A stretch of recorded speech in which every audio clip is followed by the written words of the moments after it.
Vous êtes à l'écoute de Plaisir le matin en ce vendredi 4 octobre. Et surprise, ce matin, Gina Dubé, courtier immobilier agréé. Remax d'abord avec moi un vendredi. Gina, bon vendredi. Bon vendredi, bon matin. Hey, petite différence, là. On a changé les choses, nous autres. On est à 24 heures de retard. Exactement. On est sur un autre méridien. Ouais, exactement. Ouais, on a eu des petits pépins hier, donc on a décidé de mettre ça le vendredi matin. On s'est dit, bon, hein, ça va être ça. Exactement. Puis, en plus, on avait une belle plage exprès pour la chronique, donc je me suis dit... Ah, c'est donc belle fois. Je t'avais gardé ça, Gina. Sans savoir, je t'avais gardé ça. Et ce matin, Gina... Oui. On va parler de quelque chose qu'on avait abordé la semaine dernière. Oui. Puis que c'était bon d'en parler. On parle des frais de démarrage, mais aussi, en fait, c'est les gens qui vont mentionner « Hey, moi, je paye, exemple, 700$ pour un appartement. Je suis capable de m'acheter une maison. » Mais il y en a qui oublient quelques petits trucs et en bout de ligne... en raison de ces petits trucs-là, sont pris à la gorge. Donc, je te laisse aller. Ça dans des situations difficiles. Hein? Exactement. Puis, l'achat d'une maison, c'est un bonheur. Alors, il faut éviter de se mettre dans des situations difficiles et que ça devienne un peu cauchemar. Il faut le prévoir, en fait. Définitivement. Alors, l'achat d'une propriété, en fait, vous savez que vous devez avoir une liquidité. Hein? Donc, pour une liquidité pour l'achat, donc on parle d'un minimum de 5% pour la maison unifamiliale. Puis, écoutez, il y a d'autres critères, d'autres pourcentages lorsqu'on parle d'immeubles à revenus et lorsqu'on parle de condos.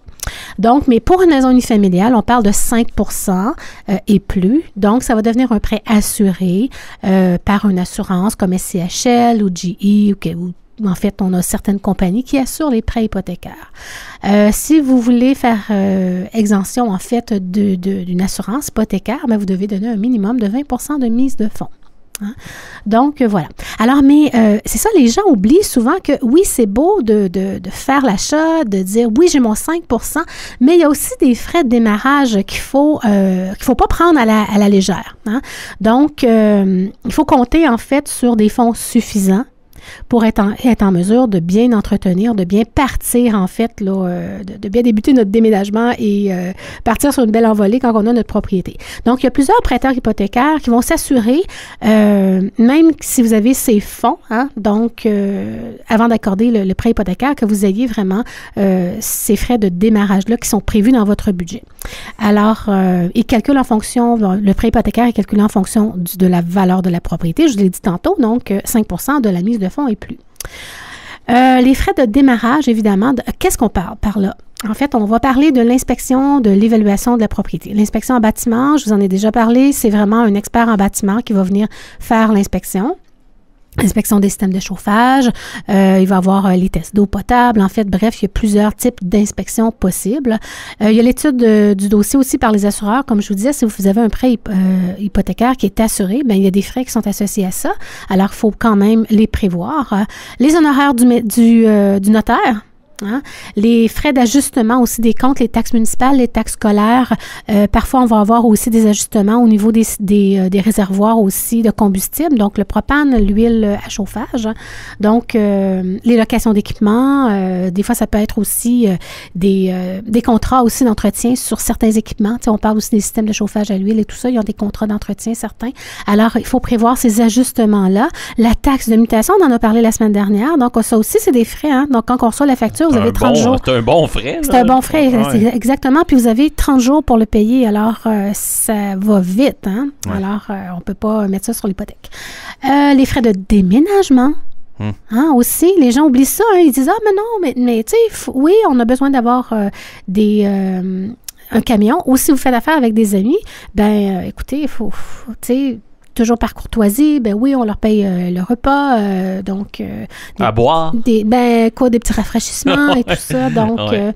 Et voilà. Les frais de branchement, il faut penser au téléphone, à l'électricité, à l'Internet, hein, donc ça aussi, c'est des frais supplémentaires. L'aménagement, donc, tu sais, quand on parle des stores, la peinture, des fois, les gens vont penser, écoute, on va acheter un nouveau frigo, des nouveaux électroménagers, bref, tu sais, ça fait partie de ces éléments-là. Parce que parfois, ça fitait dans le look de ton appartement, mais une fois que tu amènes ça dans ta maison, qui est d'un autre style, là, tu dis, ouais, finalement, mon frigidaire blanc fit pas trop avec le style de ma maison, donc ça va me prendre un frigidaire gris en inox. Ben, soit ça.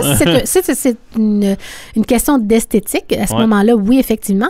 Mais il y en a d'autres aussi qui disent, ben écoute, peut-être que certains électroménagers, ils seront pas capables de subir le déménagement en tant que tel, dû leur âge.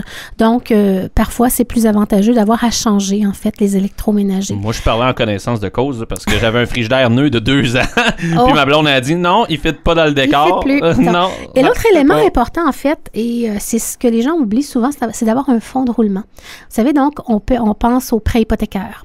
On va penser à toutes les dépenses qui sont associées, les dépenses de démarrage. Mais suite à ça, là, vous savez que votre maison va vous demander des besoins, en fait. Vous allez avoir le déneigement qui va être à prévoir. Puis parfois, il n'y a pas de gouttière. Il faut avoir un petit budget pour les gouttières. Il n'y a plus de cabanon, il faut avoir un budget pour le cabanon. On veut isoler le sous-sol, on veut faire quelques pièces, rénover une salle de bain et tout ça. Alors, effectivement, vous avez votre prêt hypothécaire, mais vous devez compter aussi chaque mois un certain montant, qui va aller à ces entretiens-là. Et un truc très, très, très facile, c'est de vous ouvrir un compte supplémentaire, en fait, un compte électronique supplémentaire. Et à chaque mois, c'est de déposer une somme. Exemple, 200 $, exemple, par mois. Donc, à chaque année, on parle de 2400 $. C'est un fonds de roulement annuel. OK? Alors, pour faire l'entretien, c'est pas beaucoup, 2400 $ là, pour mettre sur l'entretien d'une propriété en passant. Parce que ça se peut qu'il se passe pas grand-chose, comme ça se peut qu'il y a plein de choses qui lâchent en même temps. T'sais. Et si vous dites, ben voyons, Gina, on n'a pas 200 $, après avoir payé tout ça, on n'a pas 200 $ par mois pour mettre dans un fonds de prévoyance, ben moi, je serais portée à vous dire, retardez votre projet d'1 an.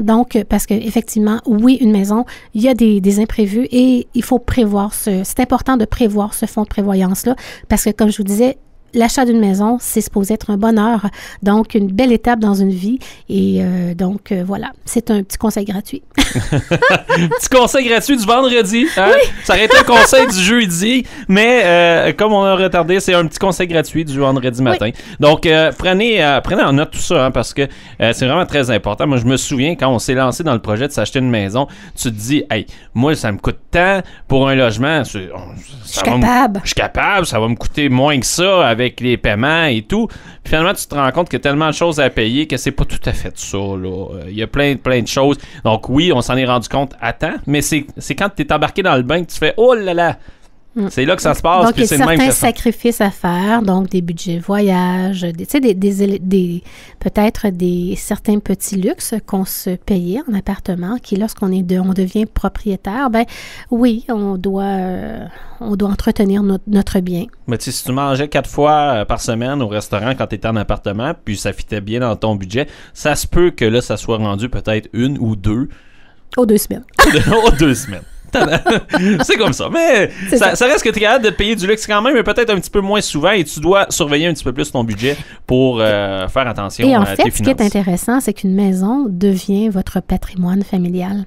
Alors, tu sais, c'est vraiment un investissement en bout de ligne, tu sais. Alors, l'argent, le capital que vous mettez dans la propriété, elle vous reste. Alors oui, ça c'est un sacrifice, mais c'est un sacrifice qui, au bout de 25 ans, va faire que vous allez avoir une propriété qui va être payée. Donc, ça va devenir votre patrimoine familial. Alors, c'est de cette façon-là qu'on doit le prendre. Alors, voilà. Moi, je regardais ça, ça fait déjà 5 ans. Que j'ai une maison. T'es dû pour renouveler ton prêt hypothécaire. Je l'ai renouvelé. Moi, j'avais pris aux 3 ans et demi. OK. Bon. Alors, j'ai une maison à vous présenter. Oui, sur la rue des Lilas à 219 000. Je dis rue des Lilas, c'est à Lambton à 219 000 $. Une superbe maison. Construction récente, on parle de 2015. Une construction de style contemporaine, en fait, mais donc moderne, plutôt moderne, contemporaine. Alors, l'extérieur, c'est vraiment intéressant. On retrouve de la pierre, fibrociment, balcon de béton.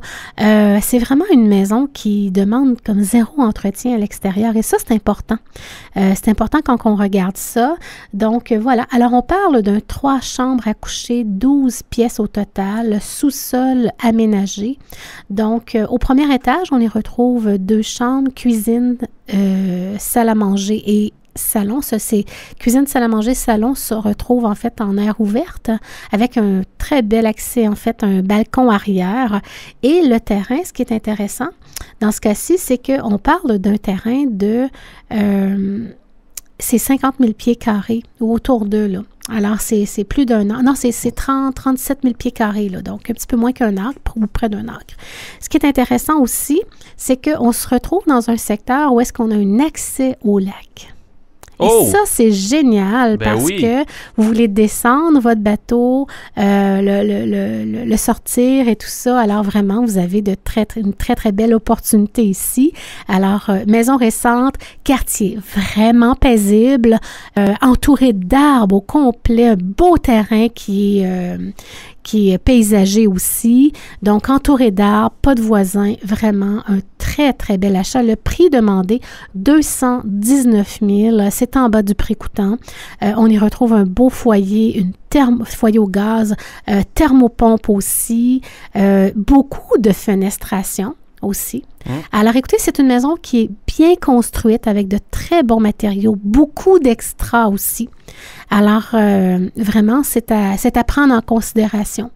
Fait que vous voulez la visiter, vous m'appelez au 819-583-3234. Cette très belle maison, en fait, au 297 rue des Lilas à Lambton, prix demandé 219 000. C'est exactement ce que je suis en train de faire, moi, la visiter sur ton site Internet. Très belle. C'est très, très, très joli. Donc, on invite les gens à t'appeler 819-583-3234. Oui, et au sous-sol, en fait, c'est ça, j'ai parlé du premier étage, mais le sous-sol est aménagé d'une très grande salle familiale. On y retrouve aussi 2 chambres qui sont aussi aménagées, 2 autres chambres. Je vous ai dit 3 chambres, mais c'est 2 autres chambres au sous-sol aussi. Et une salle de bain future, en fait. Tout est installé pour aménager une 2e salle de bain complète au sous-sol. Donc, voilà.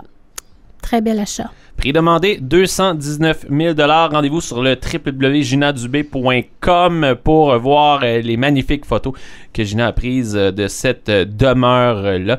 Gina, c'est déjà complet? C'est terminé! C'est terminé! C'est fini! Eh oui, c'est fini, mais moi, ce n'est pas fini parce que d'habitude, c'est fini ensemble. On complète le show, mais dans les prochaines minutes, moi, François s'en vient me voir dans Plaisir le matin. Ben oui. Et il s'en vient me jaser cinéma dans les prochaines minutes dans Plaisir le matin. Je te souhaite un très, très bon week-end, Gina. Hein? Bonne fin de semaine à tous. On se retrouve la semaine prochaine. Aussi, dans les prochaines minutes, à ne pas manquer notre bulletin de nouvelles locales dans Plaisir le matin. Bon vendredi.